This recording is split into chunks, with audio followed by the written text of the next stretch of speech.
It's about to go down. Yo.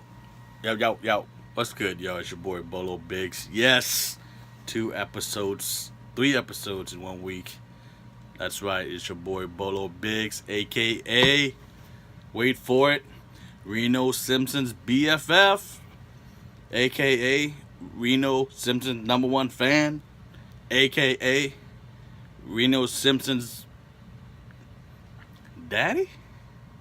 Yes, dude, little bitch ass, I put you on my video. Wanna come troll me and shit. I'm a gangster, son. Come on, man. That's what gangsters do. We go hard. Let us bow our heads. Lord, I thank you for giving me a new bestie. Continue to watch over me as I put this bomb diggity school bus together. In the Lord's name I pray. Amen. Let's get on with it. So I want to show y'all my routine when I get in. Especially if I've gone to Home Depot or something. Y'all gonna laugh, but it's true. I like to fill out surveys because that's what I'm going for. I'm trying to win $5,000 gift card by doing this surveys online so that Home Depot could hook it up and pretty much finance my bus. And I like to have my my YouTube up, watching other builders.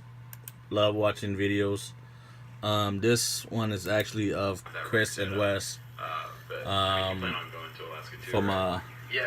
hoping in early from a live stream.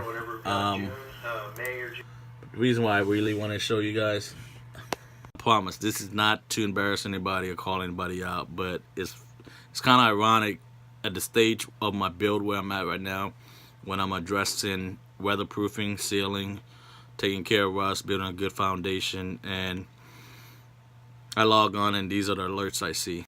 Again, this is not to embarrass anybody, but I just thought it was ironic that the 2 alerts that I have are the videos I need to watch. Leaks, more leaks, and leaky windows. This one's kind of scary because we're on episode 10. Now again, I don't apologize too often, but I apologize if you think I'm calling you out on it. I'm not trying to embarrass anybody, but this is exactly what I was talking about when I was talking about a good foundation. You got to be able to weatherproof and seal your bus. Yes, I sound like a broken record, but God, man, you shouldn't have to address leaks and such when you're almost halfway through your build. Slow down, guys. That wants to build a bus or an RV or a van, strip the entire bad boy down. I cannot stress it to you enough. Then you want to attack things, get rid of old stuff, fix everything. One of the first things that I did when I got the bus, I took out every single window and I cocked the shit. I cleaned it. I cocked the shit out of it. Overcocked it. You know what I mean? More so than you would a window in a home. I took out both hatches because I knew they were flimsy. Now you gotta understand, these emergency hatches are plastic and are made to be easily kicked out, even by a kid. You got to remember that even a kid can kick that out. It's been baking in the sun 10, 15, 20 years, whatever be the case, and it's not in good shape. Get rid of them totally out the gate. Even if you don't know what you're gonna do to replace it, just get rid of them. I don't know what I was gonna do with mine at the time. You know, I wanted to add fans, maybe air conditioning, but I totally eliminated out the gate. It was giving me buzzing issues. It was leaking, it was cracking, it was flimsy.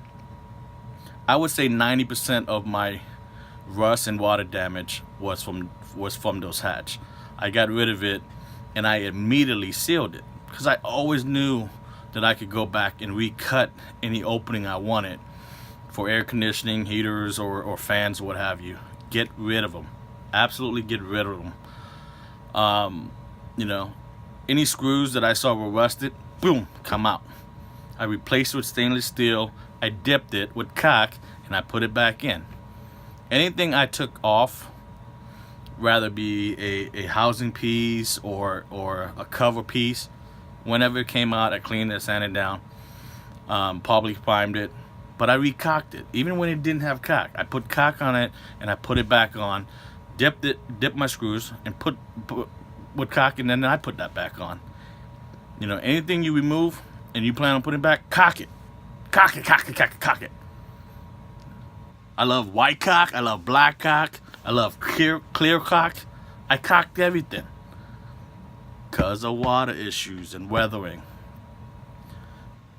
If you want to amuse yourself in the middle of the night, turn all your lights off, your patio and so on, go out to your bus, tape up the windows, and put a big bright ass lamp in there, and you'll see how many holes and how many seams that you need to address. I'm serious. I did it the other day because I needed to know where I had holes that I needed to rivet.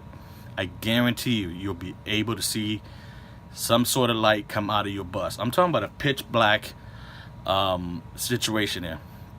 Put a lamp in there, a nice bright lamp, and you'll see what kind of holes and seams you have on your bus. The light will shine through, just like the Lord. The light will shine through. But I'm being serious. You can never ever over caulk anything. Look, I'm gonna show y'all something real quick. Every time I go to the store, I always have to buy more caulk. Look at that. Quad grade. I bought 2 of them that day. You're never ever gonna not need caulking. If I buy too much and I'm finished with the project, I'm gonna save some just in case I miss something, or I can save for the next project. Weatherproof your damn bus before you even lay the first piece of wood. I guarantee you, every time you log on your computer, there's somebody talking about leaks and so on. You got to keep in mind, whatever moisture you can keep out, it's gonna help you with condensation. People don't talk about that. Anytime you have airflow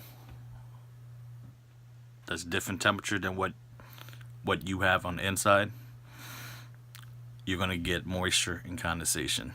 And everybody knows what that leads to: molds, issues. With that said, get back to watching some more videos for another 4, 5, 6 hours, because I'm addicted to watching people's videos. Yeah, I binge watch the shit out of everybody's videos. I've learned so much from all of you guys. A lot, 99% good, small percent bad, but those small percent bad are huge and devastating to a build, and very costly if you don't address them. I know for myself, I'm going to spend $500 or $600 on spray foam so that it's done properly. I don't want to damage it. I don't want to get water buildup. I don't want to get it wet. I don't want to do any of that. My solar station, it's gonna be expensive. It's gonna be done nicely. I don't want to damage that. It's gonna cost you guys money down the road. It's gonna cost you a lot of headaches.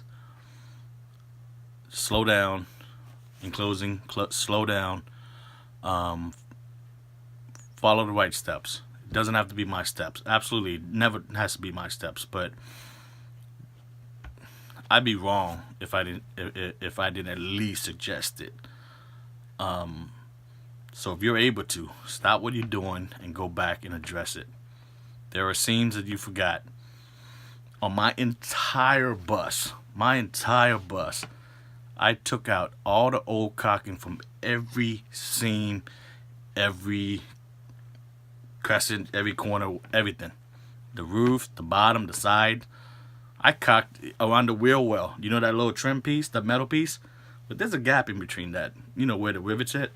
I caulk that shit because I don't want water going back there. You know what I mean?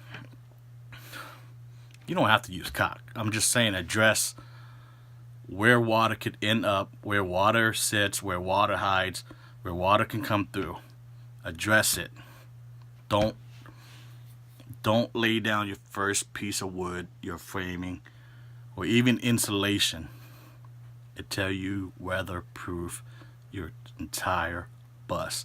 My bus is sitting still skeleton form. Now I've done a lot of work to it. I'm on one last step, and that's adjusting my wheel well. And then I'm gonna address the weathering again, just to make sure before I lay down the first piece of wood for framing. Then I'm gonna call in my guy, and we're gonna attack the insulation, and then we can move on. Please help yourself and do your due diligence before you get super excited and move on to the next step. So, yeah, that's all I have to say. A public broadcast announcement. Stop what you're doing and address your shit. You know what I mean? Don't play catch up to anybody else. Do you? And I'm still going to talk about it later because I just love cock. You boys out. Quick episode. Public broadcast. I see y'all on the flip side. Deuces.